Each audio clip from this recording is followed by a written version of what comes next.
Hello, in this video I will be showing you how to change theme on Shopify.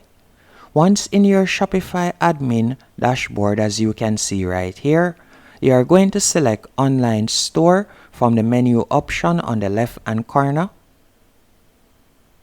After selecting Online Store, you will be redirected to the Themes page, and from here you can see the different themes that you can choose from. As you can see, at the moment I'm using the Dawn theme. So to change the theme, all you'll have to do is simply scroll down and you can see a list of popular themes that you can choose from.